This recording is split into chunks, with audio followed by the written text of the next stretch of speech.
হবে না অসুন্দর হবে। এজন্য ইসলাম, এজন্য আল্লাহ রাব্বুল আলামিন বলেছেন তোমরা কারু ঘরে বিনা অনুমতিতে প্রবেশ করবে। বলেছেন কে?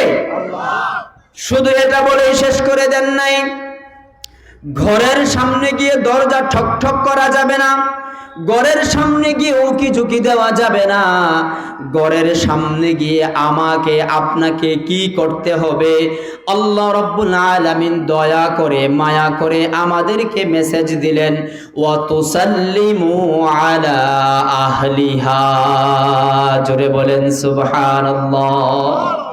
আল্লাহ রাব্বুল আলামিন বলেন তুমি যখন কারো ঘরে যাবে, কারো বাড়িতে যাবে, আমাদের প্রয়োজন আছে না নাই? একজন মানুষ আরেকজন মানুষের কাছে যাবে, আমরা সামাজিক জীব, আমরা একা একা চলতে পারি না, আমাদের চলার জন্য সকলের সমন্বিত কাজ আছে না নাই? বলেন তাহলে কি দিতে হবে? এই সবাই বললেন না, জোরে বলেন কি দিতে হবে? আবার বলেন আলা আহলিহা। তোমরা ওই আহাল ঘরের মধ্যে যারা আছে ওই ঘরের অভিভাবকদেরকে, ঘরের মালিকদেরকে তোমরা সালাম দিবে। জোরে বলেন সুবহানাল্লাহ। সালামের মাধ্যমে অনুমতি নিয়ে তারপরে ঘরে কি করতে হবে?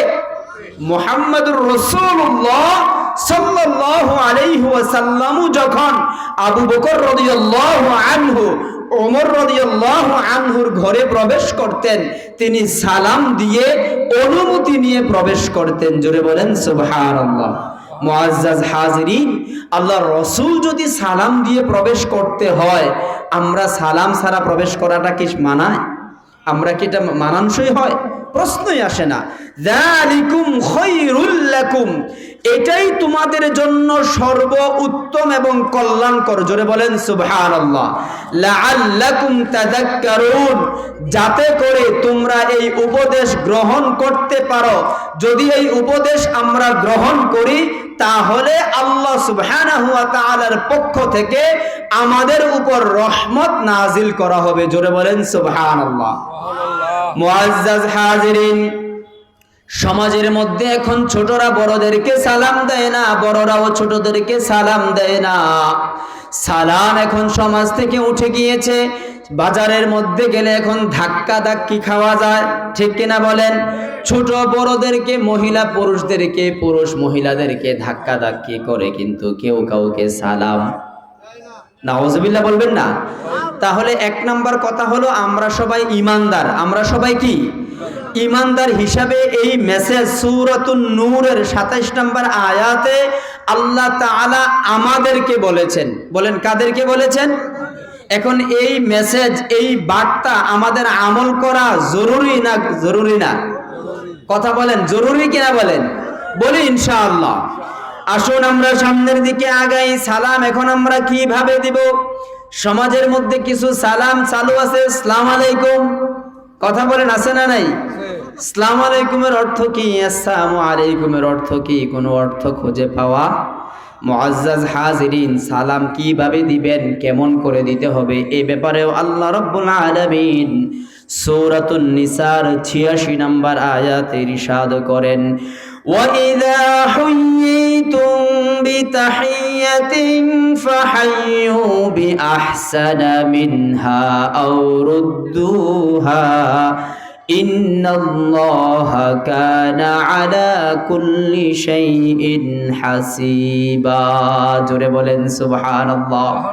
আল্লাহ তাআলা বলেন ওয়াইযা হুইয়িতুম বিতাহিয়াতিন ফাহাইয়ু বিআহসানা মিনহা আও রুদ্দুহা, যখন তোমাকে কেউ সম্ভাষণ করবে, অভিবাদন জানাবে, অর্থাৎ সালাম দিবে, তুমি তার চাইতে উত্তম রূপে জবাব দিবে। জোরে বলেন সুবহানাল্লাহ। দেখেন আমরা মুসলমান, আমরা ঈমানদার, আমরা জান্নাতে যাওয়ার জন্য এত মেহনত করি। এই যে আমরা মাহফিল সাজাইছি জাহান্নামে যাওয়ার জন্য, কথা বলেন এই মাহফিল সাজাইতে গিয়ে আমাদের শ্রম, সময়, অর্থ আছে না নাই? এত শ্রম, অর্থ, এত কষ্ট করলাম, কিন্তু আমল জীবনে করলাম না। এই মাহফিল থেকে নিজেরাই শিক্ষা গ্রহণ করলাম না। এর চাইতে বড় ব্যর্থতা আর হতে পারে? আল্লাহ রাব্বুল আলামিন সূরাতুন নিসার 86 নম্বর আয়াতে বলেন, যখন তোমাকে কেউ সালাম দিবে, কি দিবে? একটু জোরে বলেন, আরো জোরে। আমি এখন আপনাদেরকে সালাম দিচ্ছি, আসসালামু আলাইকুম, আপনারা সালামের জবাব দেন না, হয় নাই। বিহাইয়ু বিআহসানা মিনহা, আমি যদি বলি আসসালামু আলাইকুম, আপনারা বলবেন ওয়া আলাইকুমুস সালাম ওয়া রাহমাতুল্লাহ, জোরে বলেন সুবহানাল্লাহ। আর সালাম যিনি দিবেন তিনি যদি বলেন আসসালামু আলাইকুম ওয়া রাহমাতুল্লাহ, আমরা বলবো ওয়া আলাইকুমুস সালাম ওয়া রাহমাতুল্লাহি ওয়া বারাকাতুহু, সুবহানাল্লাহ বলেন। এই হলো ইসলাম। আর আমরা সালাম দিই আসসালামু আলাইকুম, আর মুরব্বীরা দোকানে কি ওমা এটা কি, এটা কার থেকে শিখলেন, কোন হিসাবে শিখে এলো এটা? আছে না নাই কথা বলেন। সালাম এটা কি, আমাকে একটু বুঝান না আপনারা, এটা কি, এটা কি বুঝাইলো, এটা আপনি কি বুঝাইলেন এটা দিয়ে? এটা কি রাসূল শিখাইছে? এটা রাসূল শিখাইছে, সাহাবারা শিখাইছে, আমরা শিখাইছি, তাই আপনি শিখলেন কোত্থেকে এটা?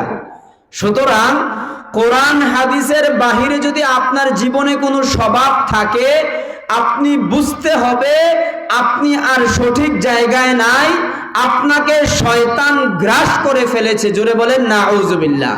কেন এই কথাটা বললাম? আল্লাহ রাব্বুল আলামিন কোরআনুল কারীমে বলেছেন, লাকাদ কানা লাকুম ফি রাসূলিল্লাহি উসওয়াতুন হাসানা, আমি তোমাদের জন্য উত্তম জীবন আদর্শ হিসাবে তোমাদের সামনে উপস্থাপন করলাম মুহাম্মাদুর রাসূল সাল্লাল্লাহু। তাহলে এই আয়াত থেকে বুঝেন, যেহেতু আল্লাহ বলছে উত্তম আদর্শ হলো রাসূলের আদর্শ। কার আদর্শ? কার আদর্শ?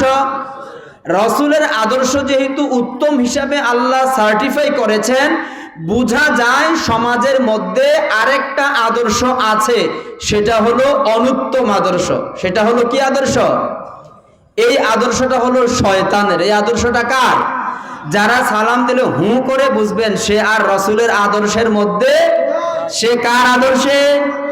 জোরে বলেন, আরো জোরে।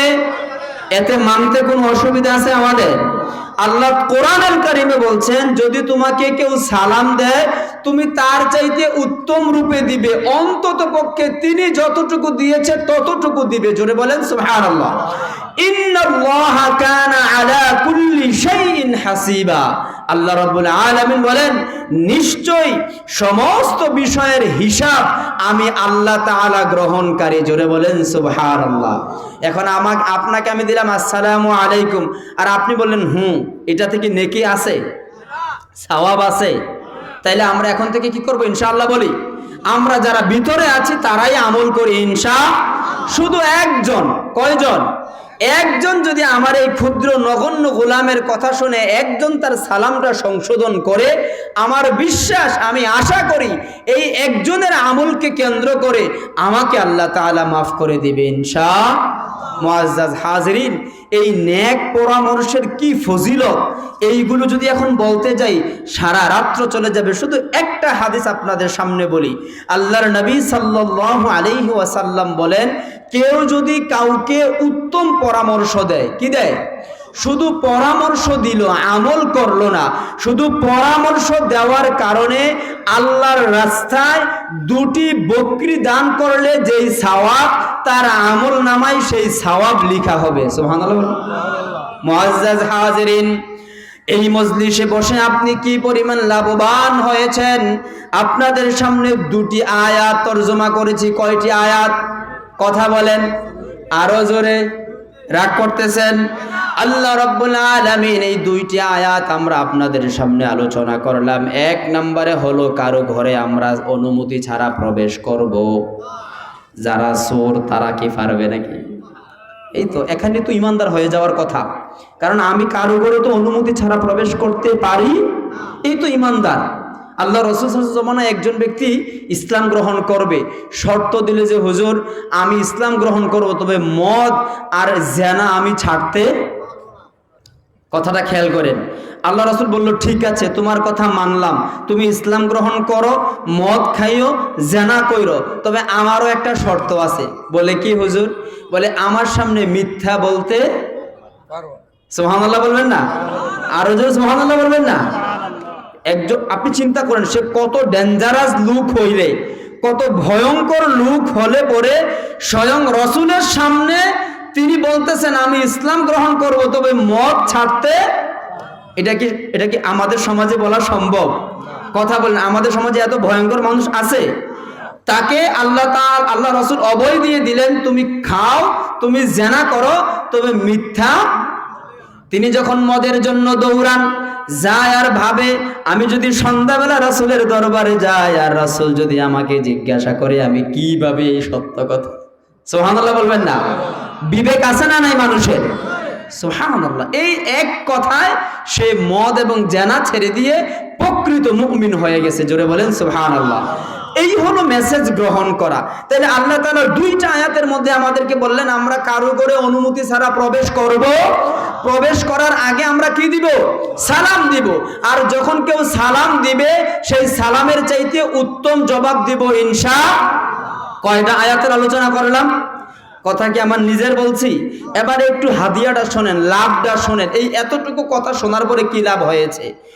قال رسول الله صلى الله عليه وسلم يا أبا ذر لأن تغدو فتعلم آية من كتاب الله خير لك من أن تصلي 100 ركعة জোরে বলেন সুবহানাল্লাহ। আবু যর গিফারি রাদিয়াল্লাহু আনহু কে দয়ার নবী মায়ার নবী উপদেশ দিচ্ছেন, পরামর্শ দিচ্ছেন, ও আবু যর গিফারি, কেউ যদি কোরআন আল কারীম থেকে একটা আয়াত শিক্ষা গ্রহণ করে, কয়টা আয়াত? একটু জোরে বলেন। আমরা শিখছি কয়টা? সুবহানাল্লাহ বলবেন না? আল্লাহর নবী বলছেন কেউ যদি একটা আয়াত শিক্ষা গ্রহণ করে কিন্তু এখনো সে আমল করে নাই। কি করে নাই? কারণ এখন তো আমরা একটা হাউসে বসা আছি, ঠিক কিনা বলেন? আমল করতে হলে আমরা এই মজলিস থেকে বের, ঠিক কিনা বলেন? শুধু শিক্ষা গ্রহণ করার কারণে আল্লাহর নবী বলেন খায়রুল লাকা মিন আন তুসাল্লিয়া 100 রাকআ। আল্লাহ রাব্বুল আলামিন তার আমল নামায় 100 রাকাত নফল সালাতের সওয়াব লিখে দিবে। জোরে বলেন সুবহানাল্লাহ। আমার ডানে একজন মুরব্বী আছে, মিনিমাম বয়স 70 হবে কিনা বলেন? ওনার জীবনে উনি কোনোদিন 100 রাকাত নামাজ পড়ছে? কথা বলেন। এই আপনারা কেউ পড়ছেন? এই যে আয়াতটা শিখছি 10 বছর লাগছে? সর্বোচ্চ 20 মিনিট, সর্বোচ্চ। সুবহানাল্লাহ বলবেন না? জোরে সুবহানাল্লাহ বলবেন না? একটা আয়াত শিক্ষা গ্রহণ করলে 100 রাকাত। তাহলে আমরা শিখছি কয়টা আয়াত? সুবহানাল্লাহ বলবেন না? আমরা বসে এক হলো শিখলাম, দ্বিতীয়ত আমাদের আমল নামায় সওয়াব দিয়ে ভারী করে দিলেন কে? আল্লাহ। সুবহানাল্লাহ বলবেন না? মুআজ্জাজ হাজিরিন, আসুন আমরা সালামের ব্যাপারে আরো সামনের দিকে অগ্রসর হই। আন আব্দুল্লাহ ইবনে আমর রাদিয়াল্লাহু আন, আব্দুল্লাহ ইবনে ওমর রাদিয়াল্লাহু আনহু হাদিস বর্ণনা করেন, আন্না রাজুলান সাআলা রাসূলুল্লাহ সাল্লাল্লাহু আলাইহি ওয়াসাল্লাম, জনৈক এক ব্যক্তি আল্লাহর রাসূল সাল্লাল্লাহু আলাইহি ওয়াসাল্লামের নিকটে এসে প্রশ্ন করলেন, ইয়া রাসূলুল্লাহ আইয়ুল ইসলামে খায়র, ইসলামের মধ্যে উত্তম ভালো কাজ কোনটি? সুবহানাল্লাহ বলেন। আমরা কি ভালো কাজ গ্রহণ করব না মন্দ কাজ? কথা বলেন, ভালো না মন্দ? আল্লাহ তাআলা আমাদের গোটা জিন্দেগি ভালো দিয়ে সাজিয়ে দিক। জোরে বলি আমিন। মুআজ্জাজ হাজিরিন, স্বয়ং মুহাম্মদুর রাসূলুল্লাহ সাল্লাল্লাহু আলাইহি ওয়াসাল্লামকে প্রশ্ন করলেন, তিনি তার প্রশ্নের জবাবে বললেন, ক্বালা তুতিমুত তুআমা ওয়া তাকরাউস সালাম আলা মান আরাফতা ওয়া মান লাম তা'রিফ। জোরে বলেন সুবহানাল্লাহ। আল্লাহর নবী বললেন, ও প্রশ্নকারী তুমি শুনো শোনো, ইসলামের মধ্যে উত্তম কাজ, নেক কাজ, ভালো কাজ হলো দুইটি। কয়টি? আরো জোরে। এক নম্বরে হলো তুতিমুত তুআম, মানুষকে খাদ্য খাওয়ানো। মুআজ্জাজ হাজিরিন, 2 নম্বরে বলেছেন ওয়া তাকরাউস সালাম, সালামের প্রচলন করা। আলা মান আরাফতা ওয়া মান লাম তা'রিফ, চেনা অচেনা, পরিচিত অপরিচিত, যাকেই আপনি সামনে পাবেন তাকে সালাম দেওয়ার জন্য বলেছেন মুহাম্মাদুর সাল্লাল্লাহু। এই মুহাম্মাদুর রাসূলুল্লাহ কি প্রধানমন্ত্রীর চাইতে ছোট? হ্যাঁ? আল্লাহু আকবার কাবীরা, আলহামদুলিল্লাহি কাসীরা, সুবহানাল্লাহি বুকরাতাও ওয়া আসীলা। এই মুহাম্মদুর রাসূলুল্লাহ সাল্লাল্লাহু আলাইহি ওয়াসাল্লাম জান্নাতের উদ্বোধন করবেন। সুবহানাল্লাহ বলবেন না? মুআজ্জাজ হাজিরিন, তাইলে আল্লাহর রাসূলের পরামর্শ আমাদের গ্রহণ করা দরকার আছে না নাই? কি বলেছেন? 1 নম্বরে বলেছেন খাদ্য খাওয়ানো, 2 নম্বরে বলেছেন সালামের প্রচলন করা, চেনা অচেনা। আমাদের সমাজে একটা ট্রেন্ড আছে, একটা স্বভাব আছে, আমরা অপরিচিত লোকদেরকে সালাম, হ্যাঁ, নিশ্চিতভাবে যদি আপনি জানেন যে ওই ব্যক্তিটা অন্য ধর্মাবলম্বীর, তাহলে তাকে সালাম দেওয়া যাবে না। কিন্তু আপনি চিনেন না যে এই লোকটা কি মুসলমান না অন্য ধর্মের, যদি এই রকম হয় তাকে অবশ্যই আপনি কি দিবেন? সালাম দিবেন। মুআজ্জাজ হাজিরিন, কথা প্রসঙ্গে একটা বাস্তব উদাহরণ আপনাদের সামনে তুলে ধরি। আমার বামে বসা আছে আমার ভাই আজাদ কামাল ভাই, ওনার ব্যবসা পরিচালনার জন্য উনি একজন লোক নিয়োগ দিচ্ছেন। ওনার নাম হচ্ছে তারক সাহা। কি নাম? আমরা সাধারণত নামটা ডাকি তারেক বলে। কি বলে? ঘটনাক্রমে আমি যেই মসজিদের ইমাম, এই মসজিদের সামনে দিয়ে উনি প্রায় আসা যাওয়া করে। তো আমি তো তারেক, কোরআনের একটা সূরা আছে তারেক, সূরাতুত, তা তাইলে কি এই লোকটারে আর অন্য ধর্মের ভাবার সুযোগ আছে বলেন? তো আমি ওই চিন্তা করে তাকে দীর্ঘদিন সালাম দিছি। ঘটনাক্রমে একদিন আমি একজনে বললাম, আর এই লোকটার আমি প্রতিদিন সালাম দিই, কিন্তু সালামের পরে গো হুজুর ও তো মুসলমান। আমি কে কয় কি মুসলমান? পরে আমি ভাইয়েরও জিজ্ঞাসা করলাম, ভাই ঘটনা কি? নাম তারেক, সে আবার মুসলমান না? কয় হুজুর নাম তারেক না, নাম হলো তারক সাহা। নাম কি? ওই আমরা ডাকতে ডাকতে তারেক ডেকে ফেলছে। আমি চিনি না, কিন্তু দীর্ঘদিন আমি তাকে সালাম দিছি। আমরা দিব তো ইনশাআল্লাহ। চেনা অচেনা, ছোট বড়, যাকেই আমরা সামনে পাবো, আমি অহংকার মুক্ত হওয়ার জন্য, কি মুক্ত হওয়ার জন্য? অহংকার মুক্ত হওয়ার জন্য সবাইকে সালাম দিব ইনশাআল্লাহ। আর বাবা মাকে আজকে ওয়াদা করেন ইনশাআল্লাহ, ঘরে প্রবেশ করে মা বাবা অথবা স্ত্রীকে সালাম দিব ইনশাআল্লাহ। আল্লাহ তাআলা কবুল ও মঞ্জুর করুক, জোরে বলি আমিন। মুআজ্জাজ হাজিরিন, সময় স্বল্প, আলোচনা দীর্ঘায়িত করা যাবে না। সালাম সম্পর্কে আরো একটি হাদিস শুনুন।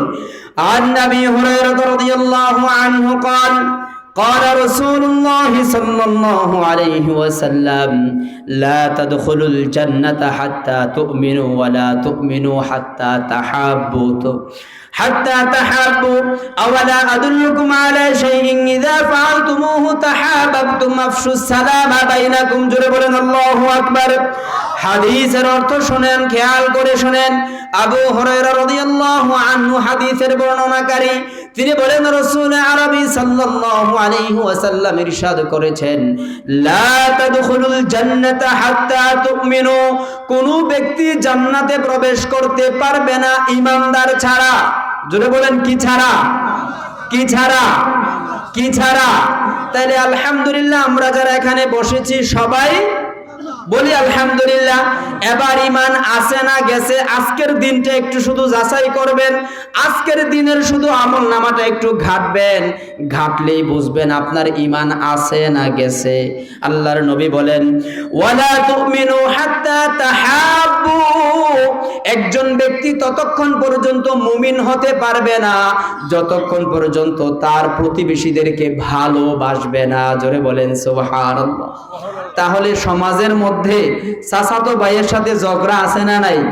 কথা বলেন, আপনার ঘরের পাশে যে ঘর, তার সাথে আপনার সম্পর্ক ভালো না খারাপ? ওই ঢাকা থেকে কুমিল্লা থেকে যারা আসে তাদের জন্য কোরমা পোলাও রান্না করা হয়, কিন্তু ঘরের পাশে চাচাতো ভাইকে দাওয়াত দিয়ে 1 কাপ চাও মুসলমান। হাত্তা তুমিনু ওয়ালা তাহাব্বু, ততক্ষণ পর্যন্ত আপনি মুমিন হতে পারবেন না যতক্ষণ পর্যন্ত পরস্পরকে ভালোবাসবেন না। জোরে বলেন সুবহানাল্লাহ। কি আওয়ামী লীগ, কি বিএনপি, কি জামাত, কি জাতীয় পার্টি, আমি একজন ইমানদার, আমি একজন কি, আমার সাথে কারো কোনো শত্রুতা থাকতে পারে? আমার শেষ টার্গেট, আমার স্বপ্ন, আমার আকাঙ্ক্ষা হলো আমি যাব জান্নাতে। জোরে বলেন ইনশাআল্লাহ। জান্নাতে যাওয়ার যে যাত্রী, তার ভিতরে অহংকার ভেদাভেদ থাকতে পারে? তাহলে আজকে থেকে আমার ঘরের আশেপাশে বিশেষ করে 4 ঘর, ডানে বামে সামনে পেছনে আছে না নাই, এই 4 ঘরের মানুষকে আমি সালাম দিব তো ইনশাআল্লাহ। কারণ আপনি যদি সালাম না দেন আপনি মুমিন হতে পারবেন আর মুমিন হতে না পারলে জান্নাতে যাওয়া যাবে? আওয়ালা আদুল্লুকুম আলা শাইইন ইযা ফাআলতুমুহু ওয়ালা তাহাবাবতুম ফাআলতুমুহু তাহাবাবতুম। আল্লাহর নবী বলেন, আমি কি তোমাদেরকে এমন একটা জানাবো না, এমন একটা তথ্য দিব না, এমন একটা পরামর্শ দিব না, যেই পরামর্শের আলোকে তোমাদের মধ্যে ভালোবাসা তৈরি হবে? সুবহানাল্লাহ বলবেন না? পরামর্শ দিচ্ছেন মুহাম্মাদুর সাল্লাল্লাহু, স্বয়ং রাসূল করিম সাল্লাল্লাহু আলাইহি ওয়াসাল্লাম বলেন, আওয়ালা আদুল্লুকুম ইযা ফাআলতুমু তাহাবাবতুম, তোমাদের পরস্পরের মধ্যে ভালোবাসা বৃদ্ধি পাবে এমন একটি পরামর্শ কি আমি তোমাদেরকে দিব না? সুবহানাল্লাহ বলেন। আল্লাহর নবী বলেন, আফশুস সালামা বাইনাকুম, তোমরা সালামের বিস্তার, সালামের প্রচার, সালামের প্রসার ঘটাও। জোরে বলেন সুবহানাল্লাহ। আমরা আজকে থেকে ওয়াদা করি, আমার সামনে চেনা অচেনা, ছোট বড়, ধনী গরিব, শিক্ষিত অশিক্ষিত যত মানুষ আমার সামনে পড়বে, আমি মুমিন হিসাবে আমি অহংকার মুক্ত হওয়ার জন্য, আমি জান্নাতে যাওয়ার জন্য সকলকে সালাম দিব পারবো তো ইনশাআল্লাহ? বাবা পারবো তো ইনশাআল্লাহ? আজকের এই অল্প সময়ের আলোচনা থেকে এই শিক্ষাটাই নিয়ে নেন, হতে পারে এই সালামের আমলের মাধ্যমে আপনার জিন্দেগীর সমস্ত গুনাহ কে মাফ করে দিবেন? মুআজ্জাজ হাজিরিন, মুআজ্জাজ হাজিরিন, সালাম সম্পর্কে আল্লাহর নবী সাল্লাল্লাহু আলাইহি ওয়াসাল্লাম আরো একটি চমৎকার হাদিস বলেছেন। আন আবি হুরায়রা রাদিয়াল্লাহু আনহু قال قال رسول الله صلى الله عليه وسلم, হাদিসের বর্ণনাকারী হযরত আবু হুরায়রা রাদিয়াল্লাহু আনহু, আল্লাহর নবী সাল্লাল্লাহু আলাইহি ওয়াসাল্লাম বলেন, লিল মুমিনি আলাল মুমিনি সিত্তু খিসাল, একজন মুমিন আর একজন মুমিনের কাছে 6টি অধিকার পায়। কয়টা অধিকার? কয়টা অধিকার? একজন মুমিন আর একজন মুমিনের কাছে 6টি জিনিস প্রাপ্য। একজন মুমিন মুমিন হতে হলে এই 6টা জিনিস থেকে দূরে সরে যাওয়া যাবে? দেখেন এবার আপনি মুমিন আছেন কিনা। আপনি মুমিন হইলে করে জান্নাতে যাইবেন, মুমিন হইতে না পারলে আপনি জান্নাতে না গেলে আল্লাহর কোনো সমস্যা? কথা বলেন। জান্নাতে যাওয়ার জন্য প্রশ্ন আউট করে দিয়েছেন, আমল করে আমরা জান্নাতে যেতে ইনশাআল্লাহ। 6টা বিষয়। কয়টা বিষয়? একটা ব্যক্তি প্রকৃত মুমিন হতে হলে এই 6টা বিষয় সে গুরুত্ব সহকারে তার জীবনে আমল করতে হবে। হাদিস শোনার আগে আমরা সবাই নিয়ত করি ইনশাআল্লাহ আমল। 1 নম্বরে হলো ইয়াউদুহু ইযা মারিদা, আপনার প্রতিবেশীর মধ্যে যদি কেউ অসুস্থ থাকে আর এই অসুস্থ ব্যক্তিকে দেখতে যাওয়া একজন মুমিনের বৈশিষ্ট্য। জোরে বলেন সুবহানাল্লাহ। বরঞ্চ ওই যে মুশতাক ফৈজি বলছে যে তার পুত্র যদি মরতো তাইলে ভালো হইতো। আছে না নাই? এই চিন্তা কথা আছে না নাই? না, আপনি মুমিন থাকতে পারবেন না। আপনার ভিতরে এই চিন্তা লালন করলে আপনার ঈমানদারিত্ব নষ্ট হয়ে যাবে। আপনার 1 নাম্বার বৈশিষ্ট্য হলো, যদি আপনার প্রতিবেশী কেউ অসুস্থ হয় তাকে আমরা কি করতে যাব? দেখতে যাব। মুআজ্জাজ হাজিরিন, সময় স্বল্প, আলোচনা দীর্ঘায়িত করা যাচ্ছে না। একদিন আল্লাহ রাসূল সাল্লাল্লাহু আলাইহি ওয়াসাল্লাম 4টা গুণের কথা বলছেন, যে আজকে কে জানাজা দিছো, আজকে কে দরিদ্রকে খাওয়াইছো, আজকে কে রোজা রাখছো। এইভাবে 4টা গুণ বর্ণনা করার পরে আল্লাহ রাসূল বলছেন, এই গুণগুলি যদি কোনো বান্দার মধ্যে থাকে সে বিনা হিসাবে জান্নাতে যাবে। জোরে বলেন সুবহানাল্লাহ। আপনি রোগী দেখতে যাবেন, আপনি ফল নিয়ে যাওয়া ফরজ না, রোগীর মাথায় হাত বুলানো সুন্নত। জোরে বলেন সুবহানাল্লাহ। আপনি তার পাশে গিয়ে হাত বুলাইয়া, সে ক্যান্সারের রোগী হোক না কেন, বলেন কিচ্ছু না, ইনশাআল্লাহ আমি ডাক্তারের সাথে পরামর্শ করছি, আপনি অল্প সময়ে সুস্থ হয়ে যাবেন। এইভাবে আমরা একজন আরেকজন মুমিনকে সাহস দিব, আর এটা একজন মুমিনের বৈশিষ্ট্য। আমরা আমল করব তো ইনশাআল্লাহ। 2 নম্বরে আল্লাহর নবী বলেছেন, ওয়াশহাদুহু ইযা মাতা, যখন কোনো ব্যক্তি মৃত্যুবরণ করবে তার জানাজায় অংশগ্রহণ করা, এটা একজন মুমিনের বৈশিষ্ট্য। 3 নম্বরে বলেছেন, ওয়ায়ুজিবুহু ইযা দাআ, যখন কোনো মুমিন, যখন কোনো প্রতিবেশী আপনাকে দাওয়াত দিবে তার দাওয়াতে অংশগ্রহণ, এটাও একটা মুমিনের বৈশিষ্ট্য। কিন্তু আমরা সমাজের মধ্যে লোক দেখে দেখে দাওয়াতে যাই। ওই মোটা লোক যারা তারা দাওয়াত দিলে যাই, চিকন লোক যারা তারা দাওয়াত দিলে, আছে না নাই? আছে না নাই? দেখবেন একজন সম্ভ্রান্ত লোক মারা গেলে জানাজায় লোকের অভাব, কিন্তু একজন নিম্নমানের লোক মারা গেলে তার বাড়ির লোকটিও জানা যায়। এটা একজন মুমিনের বৈশিষ্ট্য হতে পারে। যদি একজন মুমিন হিসাবে জীবনকে গঠন করতে চায়, 3 নাম্বার কাজ হলো কেউ মারা গেলে তার জানাজায় অংশগ্রহণ করা, এবং কেউ ডাকলে দাওয়াত দিলে তার দাওয়াতে উপস্থিত, বলি ইনশাআল্লাহ।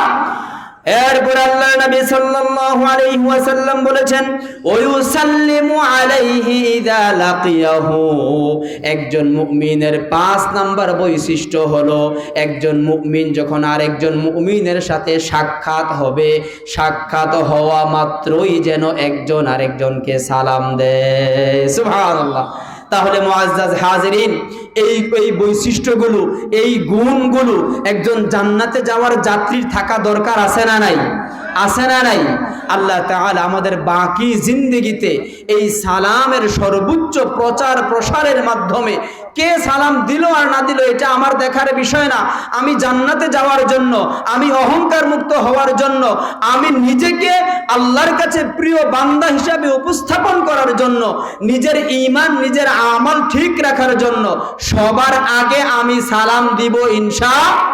আলোচনার শেষ অংশে আসছে, আল্লাহর রাসূলের জীবদ্দশায় কেউ আল্লাহর রাসূলকে আগে সালাম দিতে পারে? আর আপনি বৈশা থাকেন এমনি হুকমইরা তে যায় আর সালাম দেন, আপনি চাইতে নাউজুবিল্লাহ, প্রশ্নই আসে না। আপনি তাকে সালাম দিবেন, ডাকবেন, চকলেট দিবেন, আদর করবেন, তারপরে না সে সালাম শিখতো, ঠিক কিনা বলেন?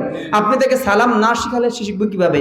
তাই আসুন, এই অল্প সময়ে কিছু অগুছালু অযোগ্য মানুষ, নগণ্য গোলাম, আমরা একটা বিষয়বস্তুর উপরে যে কথাগুলি বললাম, আমি সহ আমাদের সকলকে যেন আল্লাহ তাআলা আমল করার তৌফিক দান করে। আমরা সকলে পড়ি আমিন।